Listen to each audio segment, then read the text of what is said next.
Bismillahirrahmanirrahim. Assalamualaikum warahmatullahi wabarakatuh. Alhamdulillah, insya-Allah pada hari ini kita akan buat mengulang kaji. Kita akan buat ulang kaji fiqh al-muamalat tingkatan 4. Jadi Ustaz akan terus kita lihat pembahagian fiqh al-muamalat dalam tingkatan 4 terbahagi kepada dua, iaitu uqudul muawadat dan juga uqudut tabarruat. Okey, dalam uqudul muawadat ada dua perkara yang dibincangkan, iaitu al-bai' dan juga al-ijarah. Manakala dalam uqudut tabarruat ada 4 perkara yang kamu perlu ingat, iaitu al-hibah, hadiah, al-i'arah, al-wasiyah dan juga al-waqaf. Okey, Ustaz tak akan terangkan secara detail kerana kita telah belajar dan juga buat ulang kaji di kelas. Cuma Ustaz akan beri ringkasan ataupun conclusion, okey, apa yang ada di dalam buku teks. Okey, kalau kamu lihat dalam kertas yang Ustaz buat ini, okey, al-muamalat dalam tingkatan 4 dibahagikan kepada dua bahagian, iaitu uqudul muawadat. Uqudul muawadat adalah akad yang di mana penjual ataupun satu pihak yang memberi mendapat apa yang dikehendaki, manakala satu pihak yang menerima juga mendapat apa yang mereka kehendaki, give and take, iaitu al-bai', jual beli, dan juga al-ijarah. Bezanya ialah al-bai' ni adalah penjual menyerahkan pemilikan barang secara ain dan juga manfaat. Okey, Ustaz jual rumah, maka rumah tersebut fizikalnya dan juga manfaatnya Ustaz jual kepada pembeli. Manakala al-ijarah adalah penyerahan pemilikan yang mana yang diserahnya adalah al-manfaah sahaja. Manakala ain ataupun fizikal barang tersebut tidak dijual. Iaitu contohnya rumah tadi Ustaz hanya menyerahkan manfaat untuk Ustaz hanya menjual manfaat rumah tadi. Manakala fizikal rumah tadi Ustaz tak jual. Okey. Jadi yang kedua, jadi hukum untuk uqudul muawadat adalah mubah. Mubah, kamu nak jual beli boleh, tak jual beli pun tak mengapa, tak ada paksaan. Okey. Uqudut yang kedua adalah uqudut tabarruat. Uqudut tabarruat, tabarru' ni adalah pemberian yang tidak mengharapkan pembalasan, seperti sedekah, tolong orang dan sebagainya. Sebab itu dinamakan tabarru', uqudut tabarruat. Dan di bawahnya adalah hibah, i'arah, wasiyah dan juga waqaf. Okey, nanti kita akan lihat apakah persamaan di antara hibah, i'arah, wasiyah, waqaf, al-bai' dan juga al-ijarah. Persamaan dan juga perbezaan yang terdapat di antara ke-6 akad ini. Okey, kita terus ke pembahagian. Okey, dalam buku dia kalau kita lihat setiap akad dia akan terbahagi kepada 3 perkara. Yang pertama al-aqidaini. Al-aqidaini ialah dua orang yang berakad. Setiap akad ataupun transaksi yang berlaku melibatkan dua pihak. Pihak yang memberi dan pihak yang menerima. Okey, kalau kita lihat dari satu-satu akad, kalau al-bai' yang memberinya al-bai' al-mushtari, al-ijarah al-muajjir al-mustajir, al-i'arah al-mu'ir al-musta'ir, al-hibah al-wahib yang menghadiah al-mauhub lahu, al-wasiyah al-musi al-musa lahu, dan waqaf al-waqif dan juga al-mauquf lahu. Dia mesti ada dua pihak. Okey, dia tak boleh ada satu pihak. Kalau satu pihak dia tak namakan akad lah. Itu orang kata mungkin cakap dengan diri sendiri ataupun syak sendiri. Okey. Kemudian kita pergi ke as-sighah. Okey, bila dah ada dua pihak, dia mesti ada komunikasi. Komunikasi yang mana satu pihak menyatakan hasrat kepada satu pihak yang lain. Okey, as-sighah Ustaz bahagikan kepada dua, iaitu al-ijab.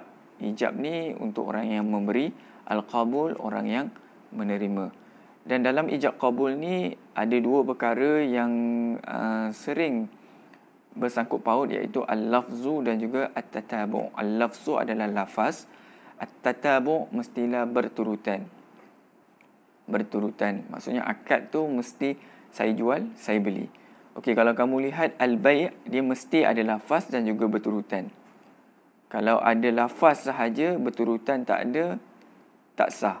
Contoh, saya jual barang ni kepada kamu, selepas seminggu atau 2 minggu baru dijawab, saya terima. Tidak sah. Dia perlu ada lafaz dan juga turutan. Ijarah pun begitu juga, mesti ada lafaz dan juga turutan. I'arah dia lain sikit. Okey, i'arah lafaz hanya disyaratkan kepada orang yang ijab, orang yang memberi, iaitu al-muajir. Muajir mesti melafazkan, menunjukkan dia memberi keizinan barangnya dipinjam. Manakala orang yang menerima, iaitu al-musta'ir, tidak disyaratkan untuk melafazkan saya terima. Cukup sekadar dengan perbuatannya. Maksudnya dia tak cakap saya terima untuk meminjam. Dia hanya menggunakan barang pinjaman tu dan menunjukkan qabul di situ. Okey. Jadi Ustaz buat kat sini al-lafaz, nak lafaz boleh, al-qabul yakfi bil fi'li. Okey, dan juga al-i'arah special dia ialah dia tak perlu berturutan. Okey, maksudnya kalau Ustaz kata Husna, Ustaz bagi kamu pinjam pen ini. Okey, Husna senyap, lepas seminggu baru Husna guna pen tu. Tak ada masalah, boleh. Sebab at-tatabu' tak disyaratkan di dalam al-i'arah. Okey, kemudian al-hibah. Al-hibah perlu ada lafaz dan juga tatabu'. Al-wasiyah. Al-wasiyah Ustaz buat pangkah dan juga raih. Al-wasiyah nak lafaz boleh, tak nak lafaz pun tak ada masalah. Boleh jadi al-wasiyah dalam bentuk tulisan, maktubah, tak ada masalah. Boleh. Dan juga at-tatabu'. Seperti mana kita belajar sebelum ni, al-wasiyah akad dia bermula selepas kematian orang yang memberi wasiat. So dia tak disyaratkan at-tatabu'. Takkan orang tu dia tahu bila dia mati. Saya wasiatkan pen ini kepada Darwish. Mati. Okey, tak. Mana boleh at-tatabu' macam tu kan. So dia tak disyaratkan at-tatabu'. Dia dah bagi wasiat satu tempoh yang lama, kemudian dia mati, kemudian wasiat tu diberi tahu kepada orang yang menerima wasiat, maka orang yang menerima wasiat itu setuju, maka jadilah akad al-wasiyah. Tak perlu at-tatabu'. Al-waqaf pula satu akad yang dilakukan semasa hidup. So dia memerlukan lafaz dan juga at-tatabu'. Ya. Okey, itu as-sirah. Kita lihat di al-ma'qud alaih. Okey, tadi kita dah cakap tentang dua orang yang berakad, dah ada komunikasi, dan yang ketiga, apakah barang yang dikehendaki. Kalau penjual, apakah barang yang dijual. Kalau pembeli, apakah barang ataupun tukaran yang diberikan kepada penjual. Okey, kalau al-bai' ma'qud alaih. Kalau al-ijarah, al-ujrah wal manfa'ah. Okey, al-ujrah ni adalah pemberian ataupun orang yang memberi apa yang dia inginkan, manfaat orang yang menerima apa yang dia inginkan. Okey. Kemudian pinjaman ataupun al-i'arah al-musta'ar, benda yang dipinjam, hibah al-mawhub, wasiyah al-musa bihi, dan juga waqaf al-mawquf. Okey. Jadi setiap tajuk ataupun setiap akad tidak lari daripada tiga perkara ni, al-aqidaini, as-sirah, al-ma'qud alaih. Okey, insya-Allah lepas ni kita akan bincang secara detail ketiga-tiga akad ini. Okey, jadi kesimpulan secara keseluruhannya ialah apakah persamaan dan juga perbezaan pada ke-6 akad tadi. Okey, kalau kamu lihat al-bai', okey, al-bai' dan juga al-hibah. Al-bai' dan juga al-hibah, al-ijarah dan juga al-i'arah. Okey. Persamaannya ialah al-bai' dan juga al-hibah adalah pertukaran hak milik secara total. Pertukaran hak milik secara total dari segi ain dan juga manfaat dia. Cumanya bezanya ialah al-bai' adalah pertukaran al-muawadat. Penjual dapat apa yang dia nak, pembeli dapat apa yang dia nak. Tetapi al-hibah dia tabarru'at. Okey, tukar hak milik tetapi pemberi tidak dapat apa-apa, penerima mendapat barang. Tapi persamaannya ialah pertukaran secara total iaitu al-ain dan juga al-manfaah. Okey, al-i'arah pula, al-ijarah dan juga al-i'arah persamaannya ialah pertukaran hak milik tetapi yang ditukarnya hanyalah manfaat. Ain tetap masih dengan owner yang asal. Okey, cumanya ijarah pertukaran berbayar. Okey, pertukaran berbayar, manakala al-i'arah pertukaran tanpa bayar. Okey, ijarah pertukaran yang mendapat upah, i'arah pertukaran tak dapat upah, dapat pahala sahaja. Okey, kalau kita lihat wasiyah dan juga al-waqaf pula, kedua-duanya adalah pemberian yang tidak mengharapkan balasan. Okey. Cumanya perbezaannya ialah wasiat, perbezaan di antara kedua ni ialah waktu tamlik, waktu bermulanya pertukaran. Kalau wasiat bermulanya pertukaran selepas kematian pemberi, waqaf pula pertukaran semasa pemberi hidup. Itu buat waktu at-tamlik. Okey.